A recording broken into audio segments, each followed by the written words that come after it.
Did you ever spend time with the guy? Did you ever meet Diddy? I've met him before, yeah. How was he? Very nice guy, very smart, super business. You know, I mean, he's very successful. He said, nobody that I deal with, nobody that I know is going to do anything with y'all. No business at all. Did you ever spend time with the guy? Did you ever meet Daddy? I've met him before. Yeah. How was he? Very nice guy, very smart, super business, you know. I mean, he's very successful. He said, nobody that I deal with, nobody that I know is going to do anything with y'all. No business at all. Gene Deal's last known appearance was nothing short of explosive. A defiant, unapologetic final act of truth-telling before vanishing into thin air. One moment he was on camera torching Diddy's legacy with a precision that felt almost surgical. The next, he was gone. Not a word, not a ping, not even a goodbye. His family says they saw it happen.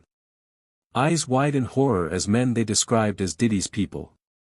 The same faces who'd hovered around comb circles for years shoved Gene into a blacked-out SUV and sped away like it was a scene out of a Scorsese flick. No badge flashes, no explanations, just 4 doors slamming shut and a car disappearing into the night. That was the last time anyone saw him. And let's be clear, it wasn't subtle. It was a message. When she put out those pictures of the dude pulling his pants down and it looked like some gay act that was going on, he got on the phone. He said, "Let me tell you this." The tension had been building for months. Gene wasn't just some disgruntled ex-bodyguard looking for attention. This man knew where the bodies were. Metaphorically and maybe literally buried. He'd been on the front lines in hotel suites and back rooms next to Diddy during the very years the feds are now calling a criminal enterprise. In his last interview, Gene didn't hold back. He aired out Diddy's skeletons like it was laundry day, saying things the industry whispered about but never dared put on tape. He called out the so-called gangster posturing of Stevie J. He claimed Diddy had been warned the night Biggie was taken down. He brought receipts, dates, and decades of pent-up rage. But once the camera stopped rolling, that's when the fear started creeping in because Gene had been warned multiple times. According to people close to him, anonymous calls began just days before that final interview went live. Block numbers, menacing tones, demands to retract. One message allegedly said, "Take it back or take what's coming." And Gene, he didn't flinch. Not publicly, but privately. Friends say he knew he was in trouble. One associate who asked to stay nameless said Gene told him straight up, "They ain't going to let me talk forever." Those close to him urged caution, maybe even to lay low. But Gene didn't believe in hiding. He believed the truth was overdue. And now he's gone. I don't know this. But it just seems very suspicious when you go through and you look at in a history of different people that can make you go away if you know, listen, I've worried about some of the things that I talk about on my show. Didn't take long for the conspiracy theories to flood in, but the one name that keeps coming up whispered in DMs and back-channel group chats is something chilling. The Cleanup Group. Sounds like something out of a spy novel, but in Diddy's orbit, it's become a terrifying legend. This alleged group, according to industry insiders, was the quiet force used to make problems vanish. We're not talking about publicists or lawyers. No, this is darker. Think erasing witnesses, coercing silence, scrubbing reputations, and when needed, removing liabilities. And if the stories are even half true, Gene might have been at the top of their list about look at Diddy for instance. Let's take a look at him. Let's take a look at he has videos. He has videos of the parties. Now, what I've heard, which I don't know how much of it is in mainstream media, I don't really follow the story that much, but what I've heard from friends that are attorneys, friends of mine that have represented me before, agents, so on, is there's a bidding war going on right now. The rumors are almost surgical in detail. One ex-road manager told a podcast that when things got too messy, Diddy didn't get his hands dirty. Others did it for him. People who had no official ties, people you couldn't trace. And when you cross-reference that with a list of folks who've suddenly gone radio silent after speaking out, the pattern doesn't lie. There's victim 3, the key witness in Diddy's federal trial who was ready to testify about being forced into those disturbing freak-off parties. 1 week she's gearing up to use her real name in court. The next she disappears. No phone, no lawyer, not even the prosecution can reach her. Sound familiar? What we're looking at isn't just one man disappearing. It's a possible system of suppression operating with calculated precision. A network built on fear, silence, and if even a fraction of these stories are true, intimidation that's worked for decades. The feds say they've seen enough to keep Diddy behind bars for the foreseeable future. But the question everyone's now asking is he still calling shots from the inside? Some say yes.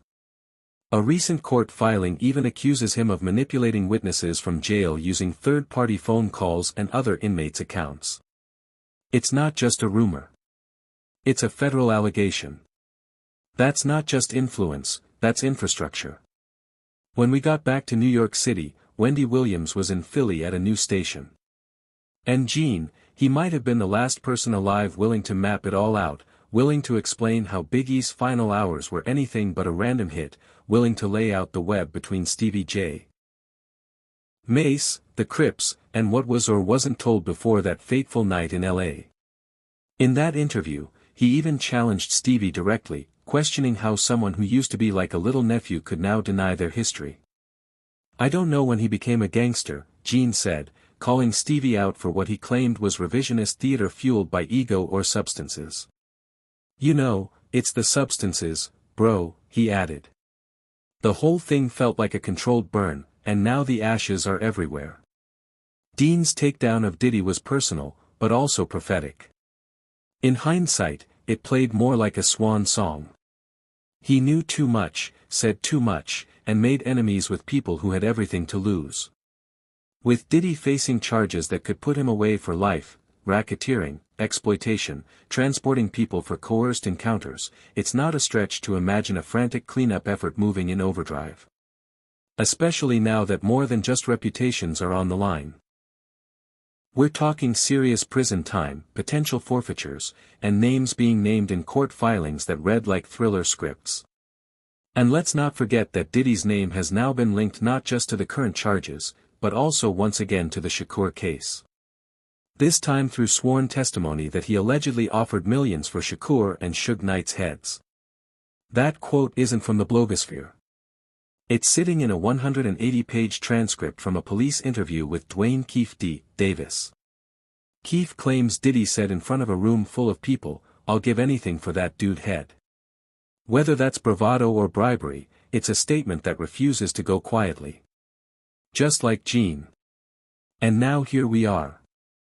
The public is watching closely. His family is begging for answers. And Gene Deal, one of the few who dared to speak out, is nowhere to be found. No social media updates, no sightings, not even a breadcrumb. And the timing couldn't be more suspicious. We've got a key trial underway, a mogul under siege, and a witness vanishing in a puff of smoke just after naming names. Doesn't sound like coincidence. It sounds like strategy. But if this was just about silencing Gene, it may have backfired. His disappearance isn't erasing his message, it's amplifying it. More eyes are now on Diddy than ever. More questions are being asked, not less. Who's protecting him? Who's still answering his calls from inside that prison cell? And how many more insiders like Gone will be threatened into silence before someone else vanishes? Or worse. I'm sorry. I'm just like really I'm in this moment right now. This is crazy. Sorry. People don't really know how much what it does to you when something that you love is taken from you and thrown away like it don't even matter, and then they move on with their lives and you're stuck. You're stuck during those years. You're still stuck 21 years later.